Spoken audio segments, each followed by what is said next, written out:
In Tokyo, train is probably the most common method to get around, since you don't see Uber and taxis are so expensive, and bus routes are not that extensive.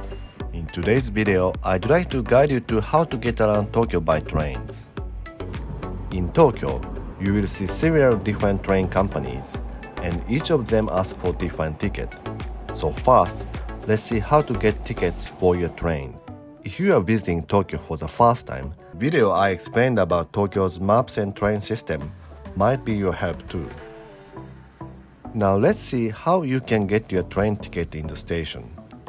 First, find out the price of your destination on the board above your ticket machine and purchase that price on the machine.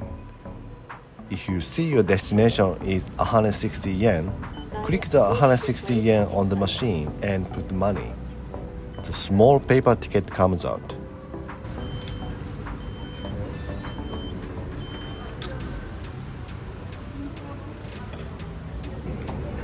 Make sure you take the ticket when you enter the station, because you need it again when you leave the station. But as you see, not many people are getting tickets for the number of the passengers of Tokyo, because everyone uses IC card usually. If you are staying in Japan for more than a few days, I recommend you to get IC card, which makes you travel much easier. The IC card is a plastic card that you top up in advance and touch it to the machine at the gate. It automatically calculates the fare and deduct when you leave the gate. In Tokyo, the IC card is either called Suica or Pasmo. If you get at the JR station, it's called Suica. And if you purchase at any other line except JR, it will be Pasmo. You can get whichever you like. No matter which you get, Suica or Pasmo, you can get them easily at the ticket machines in the station. After changing the menu to English, click Purchase Pasmo and you can choose blank Pasmo unless you want your name on your card. And you choose how much money do you want in your card first.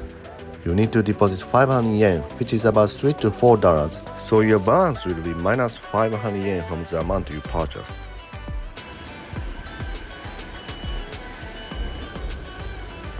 When you leave the station gate, it shows the balance left on your card. So if it's getting lower, you can top up in the machine again. In case you don't have enough balance in your card, you cannot go through the gate, but you can top up at the machine near the gate. The great thing about IC card is you can use at any kiosk or vending machines too.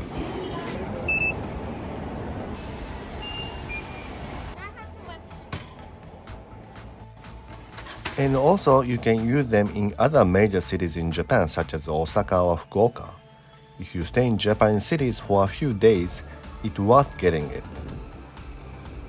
How to find your destinations in Tokyo easily. Even though the train maps looks complicated, it's easy to navigate yourself to your destinations in Tokyo. There are several apps that you can type your destinations and tell you exactly which train you can take and what time you'd arrive. All stations have each number. For example, Ginza Line's Ginza station has G9, and the announcement says G9. So even if you have to get off at the station which is unfamiliar name to you, you can just remember the station number and count 07, 08, and okay, next should be mine. Tokyo's train is mostly 8 to 10 cars and long, which makes a big difference of walking distance in case you transfer, depends on where you get on.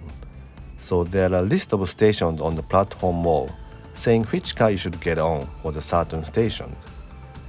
It's especially useful as you can see where you can access to escalators and elevators, so you can move to the right door location while you're waiting for trains and save time when you get there.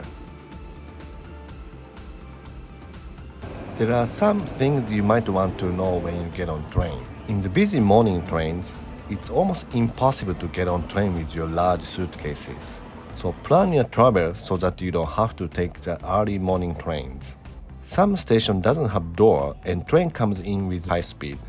Make sure you walk in the middle of the platform. Even if you think you are okay, sometimes people are in a hurry or are staring at the smartphone and they can push you accidentally.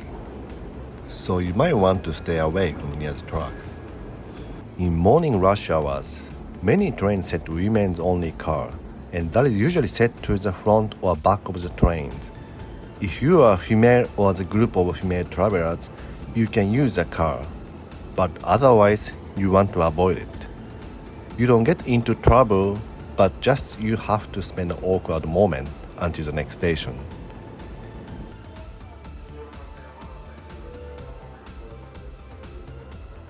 If you are a male traveler, avoid to stand behind or near the women in the crowded train.